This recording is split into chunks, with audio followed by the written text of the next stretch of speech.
মুক্তিযুদ্ধ নিয়ে প্রচুর আবেগ দেখা যায় বাঙ্গু সুশীলদের।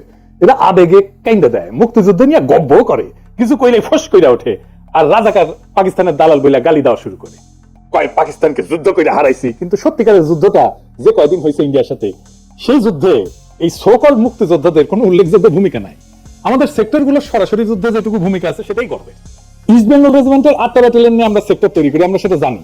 যখন ইন্ডিয়ান আর্মি মুভ করলো বাংলাদেশের দিকে, তখন ইন্ডিয়ার 3টা ডিভিশনের সাথে আমাদের এই 8টা ব্যাটালিয়নদের তৈরি যে সেক্টর গুলো, এগুলো ভাগযোগ করে দেওয়া হয়েছিল। কেউ মন খারাপ করেন না, সত্যিকার অর্থে আপনি যেটাকে মিলিটারি অপারেশন বা যুদ্ধ বলেন, সেখানে ফজা পাগলার মতো যারা বাংলাদেশের মুক্তিযুদ্ধ নিয়ে গব্ব করে, তাদের কন্ট্রিবিউশন ছিল তাই শূন্য। আমার কথা বিশ্বাস করার দরকার নাই। জেনারেল জ্যাকব মুক্তিবাহিনী নিয়ে তার বইয়ে কি লিখছে, জেনারেল জ্যাকবকে চেনেন তো? উনি পাক বাহিনীকে সারেন্ডার করাইছিলেন। সারেন্ডারের যে ছবিটা দেখেন, ওইটার মধ্যে দেখেন জেনারেল জ্যাকব প্রথম ইন্ডিয়ান জেনারেল যিনি ঢাকায় ঢুকছিলেন, উনি লিখছেন ওনার বইয়ে, মুক্তিবাহিনীর সদস্যদের অস্ত্র আর গোলাবারুদের সাথে পরিচিতি ছিল না। এটা আমরা দেখবো যে আসলে যে পরিচিতি ছিল না, তারা যে গপ্প করছে, সেই গপ্পগুলো যে ভুয়া, ওইটা দিয়ে তাদের কম করে হলে 3 মাসের প্রশিক্ষণ দেওয়া দরকার ছিল, যেন গেরিলা যুদ্ধের মূলনীতিগুলো শিখতে পারে। কিন্তু তাদের 3 থেকে 4 সপ্তাহের ট্রেনিং দেওয়া হয়েছিল, তাই তাদের কার্যকারিতা ছিল সামান্য। উনি বলছেন, এটা আমাদের কথা না, পাকিস্তানের কথাও না, ভারতের জেনারেলের কথা। মুক্তিযোদ্ধারা জ্যাকবের এই কথার কোনো প্রতিবাদ করছে নাকি তারা জানে যে কথা লিখে গেছে? এমন অনেক না জানা বিষয় নিয়ে আসতেছে আমার মেগা এপিসোড 1971-এর ভারত পাকিস্তান যুদ্ধের সামরিক অ্যানালাইসিস, কয়েকদিন পরেই এডিটিং চলতেছে। কিন্তু এর মধ্যে এই মুক্তিযোদ্ধাদের ভুয়া বয়ান দর্শকদের কাছে ধরায় দেওয়া হবে একটা একটা করে। এই এপিসোডের কিছু অংশ দেখতে পারেন, এডিটর সাহেব একটু দেখা দেন। ইন্ডিয়ান মুভি থেকে আমাদের মনে ধারণা আছে, এমনকি 1971 নিয়ে আমাদের এরকম ধারণা দেওয়া হয়েছে যে তারা মোটামুটি বিনা বাধায় বিদ্যুৎ গতিতে পাকিস্তান আর্মিকে পরাজিত করে ফেলছে। এই সমস্ত ধারণাকে চ্যালেঞ্জ করার দরকার ছিল বাংলাদেশের সেনাবাহিনীর লোকদের, মিলিটারি ব্যাকগ্রাউন্ডের লোকদের। ইন্ডিয়ান ডাক্তারি যে বালসাল, এটা বাংলাদেশের জনগণকে কে বোঝাবে? একজন ডাক্তার বোঝাবে, একজন স্বাস্থ্যকর্মী বোঝাবে। আমি কিন্তু আলাদা এপিসোড করেছি স্বাস্থ্য নিয়ে এবং এই ইন্ডিয়ান ডাক্তারি নিয়ে। কিন্তু আমাদের সামরিক বাহিনীর সাবেক এবং বর্তমান কর্তা ব্যক্তিরা বাংলাদেশের রাজনীতি নিয়ে এত বেশি চিন্তিত যে এগুলো করার টাইমই পান না। এমন করতে পারেন ভারতের সামরিক সক্ষমতা নিয়ে মিথ ভেঙে দেওয়া কেন আমাদের জন্য জরুরি? ফজা পাগলার এপিসোডে দেখেছেন, দেখাই দিচ্ছি কেমনি করে মিশা কথা কইছি একটা পর একটা। আজ আরেকটা ধান্দাবাজি ধরায় 1971-এর ভুয়া গৌরবের কথা। 2018 সালে বিডি নিউজ 24 একটা স্টোরি করে। স্টোরির শিরোনাম ছিল ভাইরাল হওয়া একটা ছবি এবং একজন গেরিলার বীরত্বের গদ্য। বিশাল বড় শিরোনাম, বাবা রে বাবা। রফিকুল হক নান্টুর ছবি দিয়ে মেলা কিচ্ছা শোনানো হয়। উনি মুক্তিযোদ্ধা, এটাতে কোনো সন্দেহ নেই। যাই হোক, কিন্তু ছবির ঘটনাটা কি কি মিশা কথা কইছেন সেটা আমরা দেখি। এই ছবিগুলো তুলছিলেন ক্র্যাক প্যাটার্নের ইকবাল আহমেদ সুফি ভাই। সৌভাগ্যের বিষয় হচ্ছে ইকবাল আহমেদ সুফি ভাই এখনো বেঁচে আছেন, আর আমি ওনার সাথে কথা বলি। আমাদের মুরব্বী মানুষ তো, একদিন মনে হলো সুফি ভাইয়ের সাথে কথা বলি, ফোন দিলাম। সুফি ভাই, খোকা ভাই, মানে ওই যে ইশরাকের বাবা, জাহানারা ইমামের ছেলে রুমি, তারা সবাই বীরত্বের সাথে যুদ্ধ করছেন, যার অসৎ পাইছেন তানিয়া। রুমি ভাইরা ধরা পড়ার পরে সুফি ভাইরা ক্র্যাক প্যাটার্নের অপারেশন চালায়। কিন্তু কখনো নাম ফুটাতে দেখছেন, ফিরকে দেখেন। কিন্তু এইটা নিয়ে যারা মিশা কথা বলছে সেটা ধরে দেওয়া উচিত, না হলে এগুলো নিয়ে বিভ্রান্তি তৈরি করবে আর 1971-এর যুদ্ধকে আরো বেশি বিতর্কিত করবে। ট্র্যাক প্যাটার্ন যে খুব বেশি সাফল্য দেখাইতে পারছে ঢাকায় গেরিলা অপারেশনে, সেটা আমি বলবো না, কিন্তু ওনারা ওনাদের সাধ্যমতো চেষ্টা করছেন। রুমি ভাই তো জীবনে দিয়ে দিচ্ছেন। এটা সুফি ভাইয়ের ছবি, আর এই যে পরের ছবিটা, মাথায় হ্যাট পরা, বগলের তলে একটা রাইফেল, উনি সুফি ভাইয়ের আব্বা সুফি পিয়ারউদ্দিন আহমেদ। এই পিয়ারউদ্দিন আহমেদ সাহেবের কাছ থেকে এই সবাই বডিগার্ড পার্টির জন্য প্রায় টাকা পয়সা নিতেন আর কি। যাই হোক, আমরা এই রফিকুল হক নান্টুর বয়ান থেকেই দেখি যে উনি কি কি মিথ্যা কথা বলছে। আসেন আল্লাহর নামে শুরু করি। আমাদের ট্রেনিং হচ্ছে মানে 21 দিনের ট্রেনিং। প্রথম আমাদের ট্রেনিং হলো ট্রিনার বলা যায় কীভাবে ওটাকে ডিসমেন্টেল করা যায়, আবার কীভাবে এটাকে আবার ফিক্স করা যায়, লোড কীভাবে হয়, কীভাবে ফাইল করতে হয়। এরপরটা হলো আমাদের grenade, 36 hand grenade, mark 3 Banerjee, mark 3 mark 4 Banerjee. আমাদের 12:30 জন্য আমার কেমিস্ট্রি ট্রেনিং দিতে হয়। রফিকুল হক নান্টু নিজেই বলেছেন যে তিনি 21 দিন ট্রেনিং পেয়েছে, কথা সত্য। আমরা জেনারেল জ্যাকবের কথা জানতে পারছি। এটা তো কিসের ট্রেনিং পেয়েছেন উনি নিজেই বলতেছেন। 3টা জিনিস করার ট্রেনিং পেয়েছেন। 303 রাইফেল চালানো, এডিটর সাহেব 303 রাইফেলটা একটু দেখে দেন। বায়োনেট চার্জ করা, 3 নাম্বার গ্রেনেড ছোড়া, 3টা কাজ। তো এই যে হাতে যে অস্ত্রটা দেখিচ্ছেন, ছবিতে বেশি অ্যাডম নিয়ে ছবি তুলিছে, এটা AK-47 এর মতো মনে হইলো। এটা চাইনিজ ভার্সন AK-47, যেটা পাকিস্তান আর্মি ইউজ করতো, আত্মসমর্পণ করে ফেলাই গেছিল। যাই হোক, এই অস্ত্র সম্পর্কে আমরা যথাযথ জায়গায় আরো বিস্তারিত আলাপ করবো। 303 ট্রেনিং দিয়া AK-47 হাতে ধরে দিছে, আর অস্ত্রটা যে আসলে চাইনিজ টেনগান না, এটা রফিকুল্লাহ নান্টু জানে না। তো আমরা রফিকুল্লাহ নান্টুর নিজের সাক্ষ্য থেকে দেখবো পরে। তিনি দাবি করছেন যে তিনি ঢাকার একজন গেরিলা যোদ্ধা ছিলেন। আর নিজের হায়দার কাউন্সিলর ক্যাপ্টেন হায়দার, উনি তো গেরিলা ট্রেনিং দিয়েছেন, কীভাবে নিজেকে গেরিলা মানে খাওয়া দাওয়া না করে কীভাবে আমার শত্রুদের ঝাঁপাই করা যায় সেভাবে ট্রেনিং উনি দিয়েছেন। এইবার আমার প্রশ্ন, ঢাকার গেরিলাকে এই অস্ত্র ইউজ করি তো চাইনিজ AK-47 এর কপিটা করতো না। ইনফ্যাক্ট ঢাকার গেরিলাদের যুদ্ধাস্ত্র ছিল সামান্য। কি কি আসেন দেখি। গ্রেনেড, পিস্তল আর বেয়োনেট। সুফি ভাইয়ের সাথে কথা বলার সময় সুফি ভাই বলছেন যে ইন্ডিয়ান স্টেন গান দিছিল, ওই যে ফুটা ফুটা আছে ওই স্টেন গান। এইটা দেখেন ওই স্টেন গান কাজ করতো না, কি জন্য দিছিল সেটাও সুফি ভাই বলছে। এইটা সে সুফি ভাইয়ের ওই অংশটা একটু শুনে দেন না। খুবই বাজে, ওইটা আমরা ব্যবহার করে দেখেছি, ওটাতে কিছু আর মানুষ মরে না, উল্টা পুরো ম্যাগাজিন গুলি একজনের গায়ে মারার পরেও সে এসে পোকাকে গ্রেফতার করেছিল। ইন্ডিয়ান স্টেন আমাদের প্রত্যেককে হত্যা করে দেওয়া ছিল। ভিতরে আমরা কয়েকজন পেয়েছিলাম টিপিআর এর ব্যবহার করা ছোট্ট চেন গান, ওগুলো ব্রিটিশ আমাদের পুরানো চেন গান, অল্প কিছু, কিন্তু মুসলিম ইন্ডিয়ান।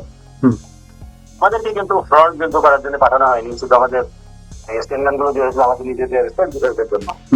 রফিকুল্লাহ নান্টু দাবি করছেন যে তিনি 2 নাম্বার সেক্টরে যুদ্ধ করেছেন। যে 2 নাম্বার সেক্টরে ক্র্যাক প্লাটুনের একটা বিখ্যাত অপারেশনের অস্ত্রের বর্ণনা শুনে।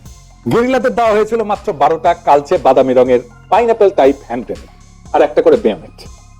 160 রুপি তৎকালীন পাকিস্তানি মুদ্রা। এটা নিয়ে সীমান্ত অতিক্রম করে তারা সবাই ঢাকায় পৌঁছেছিলেন 3রা জুন। আমরা আরেকটা ছবি সংগ্রহ করছি ক্র্যাক প্লাটুনে অস্ত্র জমা দিতে যাওয়ার আগের মুহূর্তের ছবি। ঠিক মাঝখানে স্টেন গান হাতে দাঁড়ায় মুক্তিযোদ্ধা আবু নাহাজ নান্নু, আর ডান হাতে কোমরে হাত রেখে স্টাইল করে দাঁড়ানো ওনে নান্নু নাহাজ ভাইয়ের ছোট ভাই পুন্টু। ছবিতে দেখা যাচ্ছে কেবল 303 স্টেন গানে, কোনো তথাকথিত চাইনিজ স্টেন গান নাই। রফিকুল্লাহ নান্টু এই ছবি নিয়ে কি বলছে দেখেন।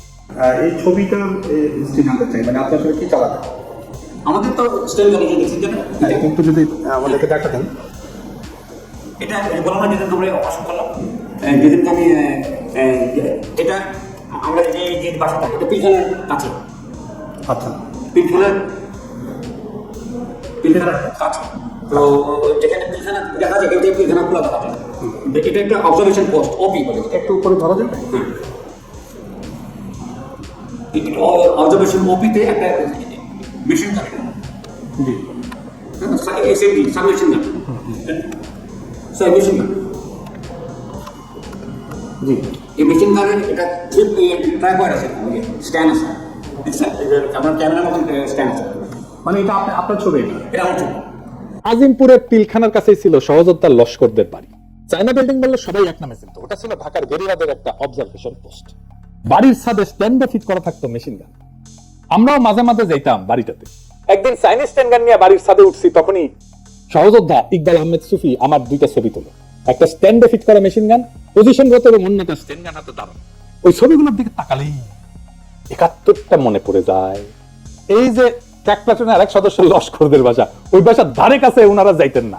আর ওইখানে অবজারভেশন পোস্ট বসানো, এটা তো কোনো প্রশ্নই ওঠে না। অবজারভেশন পোস্ট বসার প্রথাগত যুদ্ধে কিনলে অপারেশনে অবজারভেশন পোস্ট বসে কি করবে, মানে ওর দেখে কি করবে, মানে এখানে কি করবে শহরের মধ্যে।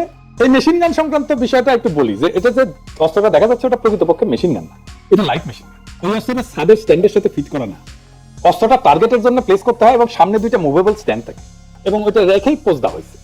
এটা যে কোনো জায়গায় তাৎক্ষণিকভাবে সরানো যায়, এরকম করে ভাঁজ করা যায়, আবার খুলে রেখে বসানো যায়। এটা ছাদের সাথে না, অস্ত্রের সাথে ফিট করা। ওটাও জানে ছাদের স্ট্যান্ডে ফিট করার সিস্টেম আলাদা।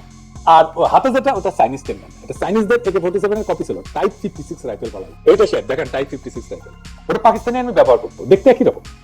তো উনি তো অস্ত্রই চেনেন না। ঢাকার গেরিলারা আজিমপুর পিলখানা EPR হেডকোয়ার্টারের পাশে বিখ্যাত চায়না বিল্ডিং এর সাথে মেশিন গান বসায় রাখছিল 71। এটা আমাদের বিশ্বাস করতে হবে ভাই রে ভাই, আমরা তো বেকুব, কিন্তু এত বেকুব তো না।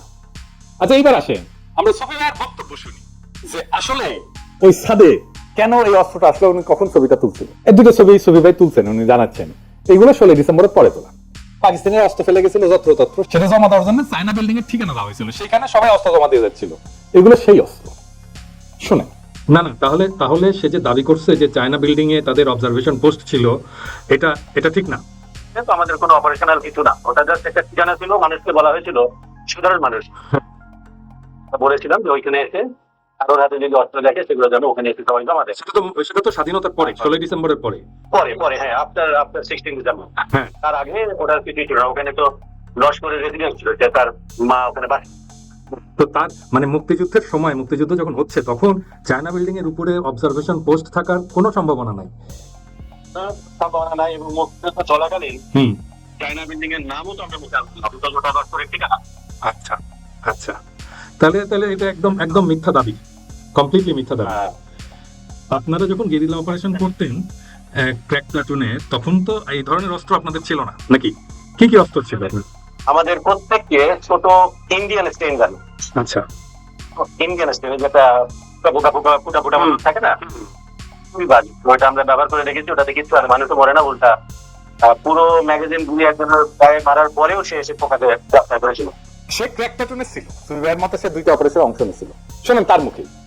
আর আপনি মনে করতে পারেন যে নান্টু সাহেব দুইটা অপারেশনে আপনাদের সাথে ছিল, একটা ইলেকশন কমিশনে আর একটা আর একটা হচ্ছে প্রিন্ট অ্যান্ড পাবলিকেশনে। এই দুইটা অপারেশনে আপনি মনে করতে পারেন।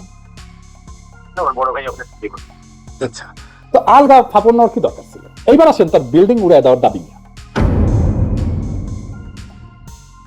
সাবাবাজি করতে করতে গাঞ্জার নৌকা পাহাড়ে তুলে দিচ্ছে। সে বলতেছে 10 থেকে 12 পাউন্ড এক্সপ্লোসিভ ব্যবহার করতো, আর দাবি করে ওইটুকুন দিয়ে নাকি পুরো বিল্ডিং উড়ে যেত। তো 10 থেকে 12 পাউন্ড এক্সপ্লোসিভ দিয়ে বিল্ডিং এর কাজ ভাঙবে বড়। এই যে দেখেন, এটা জেরুজালেমের কিং ডেভিড হোটেল, ব্রিটিশ ম্যান্ডেটের হেডকোয়ার্টার ছিল। 1946 সালে ইসরায়েলি ইরগুনের বেগিন এখানে এক্সপ্লোসিভ দিয়ে বিল্ডিং এ হামলা করে। বিখ্যাত একটা ঘটনা কিন্তু। হামলার পর ভবনের একাংশ এইভাবে ধ্বংস হয়ে যায়। এই হামলাতে ইরগুন কতটুকু এক্সপ্লোসিভ ব্যবহার করছিল জানেন? শুনবেন, 350 কেজি, মানে 770 পাউন্ড। সেটা বেসমেন্টে গিয়া স্ট্র্যাটেজিক্যালি বিভিন্ন ভালনারেবল পয়েন্টে সেট করা হয়েছিল। যে কোনো মিলিটারি এক্সপার্ট হিস্টোরিয়ান যখন এই 10 পাউন্ড এক্সপ্লোসিভ দিয়া বিল্ডিং উড়ায় দেওয়ার কাহিনী শুনবে, আস্তে আস্তে মুইতে দিবে।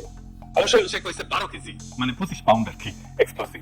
ডিএফপিতে 12 কেজি মানে 25 পাউন্ড লিখছে, আর নির্বাচন কমিশন অফিসে 12 পাউন্ড লিখছে। এইটুকুন এক্সপ্লোসিভ দিয়া বিল্ডিং উড়ে যাচ্ছে। চিন্তা করেন কি গপ্প।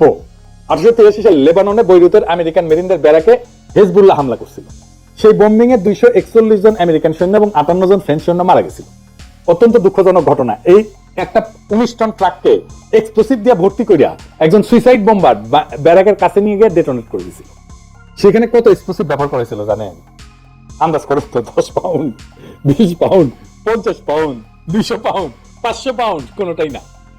12,000 পাউন্ড, মানে 5.5 টন। তো নান্টুরা কি মিনিয়েচার অ্যাটম বম ইউজ করতো যে 10 পাউন্ড এক্সপ্লোসিভ দিয়ে বিল্ডিং উড়াই দিবে? আচ্ছা, বাদ দিলাম এই গাল গপ্প। আর্মি তো মুক্তিযুদ্ধ নিয়ে প্রচুর হাউকাউ করেছে, ওখানে মিউজিয়ামে বানাইছে ক্যান্টনমেন্টের মধ্যে, করে নাই করেছে তো। আপনারা আর্মি আলা ভাইরা, আপনারা কেন বলেন নাই যে এটা তো অবাস্তব গল্প করতেছে, অসম্ভব গল্প করতেছে, এটা তো সত্য হইতে পারে না? বলেন নাই কেন? ধরে এখন তো সারা দুনিয়া কইবে সব ভুয়া, কারণ মিছা কথা কইছে। এখন তো পুরা গজদন্ত মিনার ভাঙ্গা পড়বে মুক্তিযুদ্ধ নিয়ে। কি হবে তখন? গব্বর কি হবে? মুক্তিযুদ্ধের অপমান কইয়া চিক্কুর দিছে এতদিন, 55 বছর। তো এগুলো তো সকাল সন্ধ্যা থাপড়ানো দরকার ছিল। একটা গৌরবের ইতিহাসকে শুধুমাত্র নিজের স্বার্থপর আকাঙ্ক্ষার জন্য পুরো প্রশ্নের মুখে দাঁড় করে দেওয়া হয়েছে। গোদের উপরে বিস্ফোরণের মতো ফ্যাসিস্ট হাসিনা মুক্তিযুদ্ধের নাম ভাঙায় ফ্যাসিবাদী শাসন চালানোর জন্য মুক্তিযুদ্ধের পুরো সারা হয়ে গেছে। আমাদের 1971-এর নতুন ইতিহাস আর বয়ান লিখতে হবে। আমাদের পূর্বপুরুষদের রক্ত, অশ্রু, কান্না তো লুকায় আছে এটার মধ্যে। আমরা সত্যের অধিকতর নিকটবর্তী ইতিহাসের বয়ান তৈরি করব। আর হ্যাঁ, সেখানে আওয়ামী আর বামেদের বয়ানের ছিটে ফোটাও থাকবে না। আমরা সেই দিনের অপেক্ষায় থাকলাম। 1971 আমাদের রক্তের স্মৃতি, কিন্তু গৌরব যদি মিথ্যার সাথে মোড়া হয় তা কেবলই ধ্বংসের অপেক্ষায় থাকা একটা তাসের ঘর। আজ আমরা বলতেছি আমরা গৌরব রাখবো সত্যের সঙ্গে, মিথ্যাচারের সঙ্গে না। যারা সত্যিকার ভাবে সেক্টরে সেক্টরে যুদ্ধ করছে, তাদের কষ্ট, তাদের অল্প অস্ত্র, অল্প রসদ, ছোট ছোট বীরত্ব আর অসীম সাহস, এগুলোই আমাদের গর্ব। ভতা কাহিনী, সহজে ভাইরাল হওয়া ছবি আর কথার কুট কাচালি, এসবে আর আমরা বিশ্বাস করব। বীরত্বের ইতিহাস বড় করে থাকা উচিত, কিন্তু মানুষ আর ইতিহাস দুই পবিত্র, কিন্তু সেই পবিত্র ইতিহাসে মিথ্যা কাহিনী ঢুকে দেওয়া ক্ষমাহীন অপরাধ। যে ছবি, যে গল্প আমাদের মুক্তিযুদ্ধের ইতিহাসকে বিভ্রান্ত করছে, তাদেরকে আমরা প্রশ্ন করব, যাচাই করব এবং যদি প্রমাণ মেলে প্রকাশ করব। কারণ স্বাধীনতা এবং ন্যায় শুধুমাত্র আবেগ না, সত্যের উপরে ভিত্তি করে টিকে থাকে। এই কাজ কোনো ব্যক্তির আক্রমণের জন্য না, এটা আমাদের জাতীয় স্মৃতিকে রক্ষা করে শুনবে। যারা আসলেই রক্ত দিছিল, যারা সীমিত অবস্থায় শহর গ্রাম জুড়ে লড়ছিল, যেভাবে পারে যতটুকু পারে, তাদের প্রামাণ্য কথা ছাড়া কোনো কৃতিত্ব মানা হবে না। আর যারা রাজনীতি করে মুক্তিযুদ্ধকে নিজের স্বার্থে বেঁচে থাকার মাধ্যম বানাইছে, তাদের ইতিহাস আমাদের কাছে অগ্রাহ্য হবে।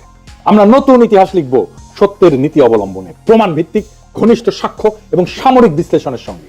এটা কোনো মিথ্যাচারের বদলা না, এটা আমাদের পূর্বপুরুষদের সম্মান ফিরে আনার চেষ্টা। আমরা মিথ্যার ভেলায় ভাসতে দেব না তাদের আত্মত্যাগকে। শেষে আমি আপনাদেরকে বলি, চোখ খোলা রাখেন, প্রশ্ন তোলেন, গৌরবকে যাচাই করেন। অতীতের সেই রক্তও আমাদের, আমরা সেটা আড়াল করব না, আমরা শুদ্ধ করে ভবিষ্যৎকে দেবো।